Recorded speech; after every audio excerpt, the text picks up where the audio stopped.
Peak of campus drives అనేవి TCS ఇలాంటి big companies దాదాపు 82,000 మంది పెద్ద పెద్ద కంపెనీస్ ఎలా ప్లాన్ చేస్తాయి. ఇప్పుడు కూడా ఆఫ్ క్యాంపస్ డ్రైవ్స్ మీద మనం ఫోకస్ చేయాల్సిన అవసరం ఉంది. చాలామంది రిక్రూట్మెంట్ అనగానే ఇమీడియట్లీ ఎన్ని రకాలుగా వీళ్ళు రిక్రూట్మెంట్ చేసుకుంటారు. సో గైస్ 2025లో పీక్ హైరింగ్ ఎప్పుడు ఉంటుంది?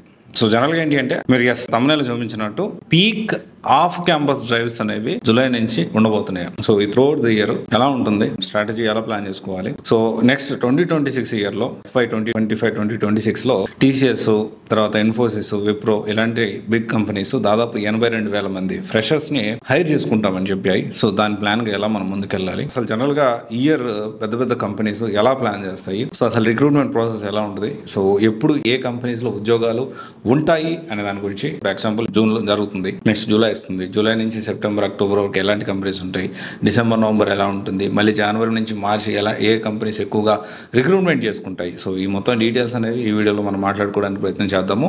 సో ఫస్ట్ ఆఫ్ ఆల్ ఏంటి అంటే ఇప్పుడు కూడా ఆఫ్ క్యాంపస్ డ్రైవ్స్ మీద మనం ఫోకస్ చేయాల్సిన అవసరం ఉంది. సో జనరల్గా ఏంటంటే ఈ జూలై నుంచి ఎక్కువ ఉంటుంది. సరే దీని గురించి అది ఎలా ఉంటుంది ఏంటి అది ఎగ్జాంపుల్తో సహా మీకు చెప్పడానికి ప్రయత్నం చేస్తాను. సో పీక్ హైరింగ్ ఆఫ్ క్యాంపస్లో ఎప్పుడు ఉంటాయంటే జనరల్గా ఏంటి అంటే జాన్ టు మార్చ్ అనేవి రెగ్యులర్గా MNC companies TCS, Infosys, Wipro, Cognizant, tech Mahindra ఇలాంటి కంపెనీస్ ఎక్కువగా ఏంటి అంటే ఆఫ్ క్యాంపస్ డ్రైవ్స్ అనేవి జాన్ నుంచి మార్చ్ వరకు కండక్ట్ చేస్తాయి. ఆ తర్వాత మనకి ఏప్రిల్ నుంచి జూన్ అంటే ఫైనాన్షియల్ ఇయర్ తర్వాత సో మనం చూసుకుంటే Flipkart, PayPal, Intel and technical roles and service firms like Infosys, Cognizant, జెన్కో, హెచ్సిఎల్ ఇలాంటి కంపెనీస్ ఏప్రిల్ నుంచి జూన్ వరకు భారీగా రిక్రూట్మెంట్స్ అనేవి చేసుకుంటాయి. నేను ఒక లాస్ట్ లో ఒక విషయం చెప్తాను. అంటే రిక్రూట్మెంట్ చేసుకుంటున్నా అంటే డైరెక్ట్ గా హెచ్సిఎల్ రిక్రూట్మెంట్ చేసుకోవచ్చు, డైరెక్ట్ గా టీసీఎస్ రిక్రూట్మెంట్ చేసుకోవచ్చు. ఎన్ని రకాలుగా ఈ ఎంఎన్సీ కంపెనీస్ రిక్రూట్మెంట్ చేసుకుంటాయి అంటే చాలా మంది రిక్రూట్మెంట్ అనగానే ఇమీడియట్లీ నేను టీసీఎస్ మీద ఫోకస్ చేస్తాను. నేను ఇన్ఫోసిస్ మీరు అంటున్నారు ఇప్పుడు జూలై నుంచి సెప్టెంబర్ వరకు ఆఫ్ క్యాంపస్ డ్రైవ్స్ ఎక్కువ జరుగుతాయి. ఇలాంటి కంపెనీస్ కి సంబంధించి ఒరాకిల్, ఎస్ఏపీ, డెల్, తర్వాత టీసీఎస్ ఎన్క్యూటీ రిక్రూట్మెంట్ కూడా ఇప్పుడే జరిగేది. సో అంటే ఎగ్జామ్ జరిగిన తర్వాత డిసెంబర్, జనవరి ఆ టైంలో జరిగిన ఇప్పుడు రిక్రూట్మెంట్ జరుగుతుంది. విప్రో, కాగ్నిజెంట్, టెక్ మహేంద్ర ఈ ఆఫ్ క్యాంపస్ జూలై నుంచి సెప్టెంబర్ వరకు ఎక్కువ ఉంటాయి. ఇమీడియట్లీ నేను ఎస్ఏపీ ఉందో లేకపోతే ఒరాకిల్ ఉందో, డెల్ కంపెనీస్ ఉందో ఆ కంపెనీస్ లో రిజిస్టర్ అయి కూర్చుంటాను.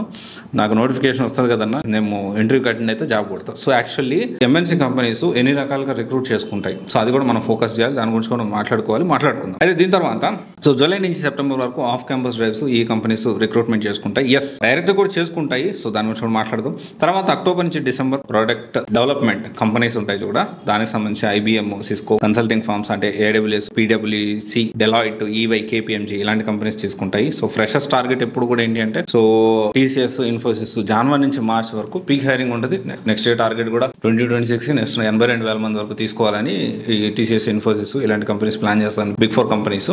తర్వాత వచ్చేసి ఏంటి అంటే మనకి ఇక్కడ ఫ్రెషర్స్ స్ట్రాటజీ ఎలా ఉండాలి. ఇప్పుడు మనం మాట్లాడుకుంటున్నాం కదా ఈ కంపెనీస్ ఎన్ని రకాలుగా ఉద్యోగాలు ఇస్తాయి, ఎన్ని రకాలుగా ఉద్యోగాలు నోటిఫికేషన్స్ ఇస్తాయి, ఎన్ని రకాలుగా వీళ్ళు రిక్రూట్మెంట్ చేసుకుంటారు అనే దాని గురించి కూడా మనం మాట్లాడుకుందాం. సో ఫ్రెషర్స్ ఎప్పుడైనా గుర్తుపెట్టుకోండి, నవంబర్, జనవరి టీసీఎస్, ఎన్క్యూటీ, ఇన్ఫోసిస్, విప్రో దానికి సంబంధించిన కంపెనీస్ కి ఎక్కువగా ఎగ్జామ్స్ జరుగుతూ ఉంటాయి, రిక్రూట్మెంట్ కూడా జరుగుతుంది. ఫ్రెషర్స్ ఖచ్చితంగా చేయాలి. ఇప్పుడు ఎంఎన్సీ కంపెనీస్ ఏ కూడా జాబ్ రెడీ క్యాండిడేట్స్ చూస్తున్నాయి, తీసుకొని ట్రైనింగ్ ఇచ్చే పరిస్థితుల్లో ఏ కంపెనీ లేదు. ఒకటి. పాయింట్ నెంబర్ 2 వచ్చేసి వాళ్ళు ఒకవేళ ఒక దానికి నేర్చుకున్నారు అని చెప్పి వాళ్ళు రిక్రూట్మెంట్ చేసుకున్న వాళ్ళు కొత్తగా ఇంకో ప్రాజెక్ట్ వస్తే ఆ ప్రాజెక్ట్ ఇమీడియట్ గా నేర్చుకొని షిఫ్ట్ అవడానికి రెడీ ఉండాలి. సో నాకు ఆ ప్రాజెక్ట్ వద్దు, నేను దీంట్లోనే చేస్తా, దీంట్లో రిక్రూట్ చేసుకుని ఇలాంటి మాటలు మాట్లాడడానికి లేదు. ప్రజెంట్ సిచ్యువేషన్ అలా లేదు. అండ్ తర్వాత వచ్చేసి April to June and August, September ఎక్కువగా ఆఫ్ క్యాంపస్ జరుగుతూ ఉంటాయి. సో ఆఫ్ క్యాంపస్ అంటే చాలా రకాలుగా జరుగుతాయి, దాని గురించి కూడా మనం మాట్లాడుకుందాము. ఆఫ్ క్యాంపస్ డైరెక్ట్ కంపెనీస్ చేస్తాయి. సో దీనికి సంబంధించి డిఫరెంట్ సోర్సెస్ నుంచి కూడా కంపెనీస్ చేస్తాయి. సో ఫస్ట్ నుంచి నేను ఒక మాట మాట్లాడుతా ఉన్నాను. ఒక టీసీఎస్ కంపెనీ తీసుకుందాం, లేకపోతే ఒక ఇన్ఫోసిస్ తీసుకుందాం, ఎన్ని రకాలుగా వీళ్ళు రిక్రూట్మెంట్ చేసుకుంటారు. సో ఇవన్నీ చెప్పాను. ఎస్ డెఫినెట్లీ మీరు దానికి సంబంధించిన ప్రతి కంపెనీకి ఒక /careers అని ఆప్షన్ అంటే వాళ్ళ వెబ్సైట్లో ఉంటుంది, కంపల్సరీ మీరు రిజిస్టర్ కావాలి. So and at the same time register అయ్యి దానికి సంబంధించిన పర్టికులర్ కంపెనీస్ తోటి లింక్డ్ఇన్లో వాళ్ళతో మీరు కనెక్ట్ అవ్వడానికి ప్రయత్నించండి. So that you will get reference. Okay, ఇది వెరీ ఇంపార్టెంట్. అండ్ తర్వాత వచ్చేసి ఏంటి అంటే ఈ విధంగా ఎన్ని రకాలుగా మన కంపెనీస్ రిక్రూట్మెంట్ చేసుకునేది మాట్లాడితే ఎస్ డెఫినెట్లీ ఇప్పుడు ఏదైతే ఉందో ఇది పీక్ హైరింగ్ అనేది so through out the year ఉంటుంది. సో ఇప్పుడు పీక్ హైరింగ్ ఒక్కోసారి ఒక్కొక్కలా ఉంటుంది. ఇప్పుడైతే జూలై నుంచి ఆఫ్ క్యాంపస్ పీక్స్లో ఉంటాయి, ఎక్కువగా హైరింగ్ జరుగుతూ ఉంటుంది. అయితే ఇక్కడ కంపెనీస్తో పాటు ఎన్ని రకాలుగా మన కంపెనీస్ రిక్రూట్మెంట్ చేసుకుంటారని మనం మాట్లాడితే ఒకటి ఏంటి అంటే డైరెక్ట్గా వీళ్ళకి కొంత హెచ్ఆర్ టీమ్ ఉంటుంది, దేని నుంచి రిక్రూట్మెంట్ చేసుకుంటారు పాయింట్ నెంబర్ 1. తర్వాత వీళ్ళు ఇంకొంత ఏం చేస్తారంటే కొంత వర్క్ని అవుట్సోర్స్ ఇచ్చేస్తారు. టీసీఎస్ కానీ ఇన్ఫోసిస్ కానీ యూఎస్ నుంచి ఇంకో పెద్ద కంపెనీ నుంచి సో ఒక ప్రాజెక్ట్ తెచ్చుకుందాం అనుకుందాం. ఆ ప్రాజెక్ట్ ఈ టీసీఎస్ ఇన్ఫోసిస్కి అవుట్సోర్స్ ఇస్తే వీళ్ళు ఏం చేస్తారంటే వీళ్ళు కొంత పార్ట్ని థర్డ్ పార్టీ పేరోల్ కంపెనీస్కి వీళ్ళు అవుట్సోర్స్ ఇస్తారు. సో ఇక్కడ ఏంటి కొన్నిసార్లు ఏం జరుగుతుంది, ఈ థర్డ్ పార్టీ పేరోల్ నుంచి కూడా రిక్రూట్మెంట్ జరుగుతుంది. అంటే మీ క్లయింట్ వచ్చేసి టీసీఎస్ అయి ఉంటారు, కానీ నీ వర్క్, నీ పేరోల్, నీ జీతం అన్ని ఇంకొక థర్డ్ పార్టీ పేరోల్ కంపెనీ నుంచి పడుతుండొచ్చు. ఇలా కూడా రిక్రూట్మెంట్ అవుతూ ఉంటాయి. అండ్ దీంతో పాటు ఇంకొన్నిసార్లు ఏం చేస్తారంటే కంప్లీట్లీ కేవలం అంటే ఒక్కొక్కసారి ఎగ్జాంపుల్ అసలు రిక్రూట్మెంట్ చేసుకోవడం, టాలెంట్ని వెతికి పట్టుకోవడం అనేది చాలా కష్టమైన పని. సో చాలా మంది అనుకుంటారు కంపెనీస్ సరిగ్గా ఓపెనింగ్స్ ఇవ్వవు, సరిగ్గా అది చేయవు అనుకుంటారు. కానీ కంపెనీస్ రిక్రూట్మెంట్ చేయడానికి కూడా కొన్ని కోట్లు ఖర్చు పెడతా ఉంటారు, హెచ్ఆర్ టీమే ఉంటారు. సో అయితే వీళ్ళు ఏం చేస్తారు, కొన్ని కంపెనీస్ ఉంటాయి హెచ్ఆర్ సర్వీసెస్ ఉంటాయి. సో అలాంటి వాళ్ళు ఏంటి అంటే వీళ్ళకి రిక్రూట్మెంట్ ఎగ్జాంపుల్ ఈ ఇంకొక 10 రోజుల్లో నాకు ప్రాజెక్ట్ ఉంది, ఇమీడియట్గా స్టార్ట్ అయిపోవాలి, నెక్స్ట్ 15 డేస్లో నాకు 1000 మంది కావాలి. వాళ్ళు ఏం చేస్తారు, ఇట్లాంటి హెచ్ఆర్ సర్వీసెస్ని ఒక 10, 20, 50, 100 వాళ్ళకు టచ్లో ఉన్న వాళ్ళందరూ హెచ్ఆర్ సర్వీసెస్ని వాళ్ళకి ఇచ్చి దాని నుంచి రిక్రూట్మెంట్ చేసుకుంటారు. అంటే రిక్రూట్మెంట్ అనేది డైరెక్ట్గా కంపెనీ ద్వారానే కాదు, థర్డ్ పార్టీ కంపెనీ ద్వారా కూడా దానికి సంబంధించింది కూడా జరుగుతూ ఉంటాయి. దాంతోపాటు హెచ్ఆర్ సర్వీసెస్ అని సపరేట్గా దానికి కంపెనీసే ఉంటాయి. సో మన తెలిసిన హెచ్ఆర్ సర్వీసెస్ ఇచ్చే కంపెనీస్ ఉన్నాయి. సో ఎట్లా అంటే దానికి సంబంధించి అక్కడి నుంచి కూడా రిక్రూట్మెంట్ జరుగుతూ ఉంటుంది. సో అంటే ఎన్ని రకాలుగా రిక్రూట్మెంట్ అనేది జరుగుతూ ఉంటుంది.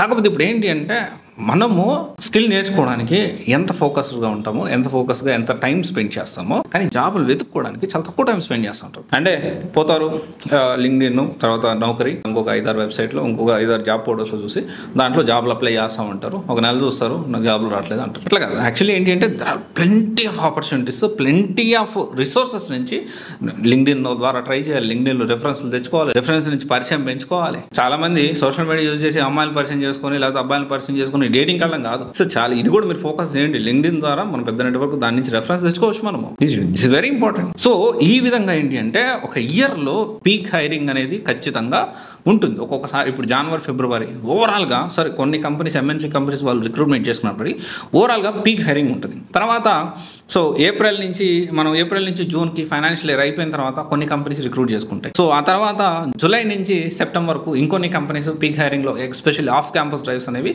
ఇప్పటి నుంచి చాలా మొదలవుతాయి. ఎతకండి, ట్రై చేయండి, ఖచ్చితంగా భారీగా అయితే జాబ్స్ అయితే ఉన్నాయి. ఇక్కడ ఏంటి అంటే ఆ స్కిల్ ఉన్న క్యాండిడేట్ని పట్టుకోవడానికి కంపెనీ కొన్ని 100 కోట్లు 1000 కోట్లు ఖర్చు పెడతా ఉంది. కానీ ఆ రీచ్ అవడానికి దానికి తగ్గట్టు రిక్వైర్మెంట్స్, ఆ కంపెనీ రిక్వైర్మెంట్స్ తగ్గట్టు కోర్సెస్, స్కిల్స్ మనం అప్గ్రేడ్ చేసుకోవడానికి చాలా మంది రెడీగా లేరు.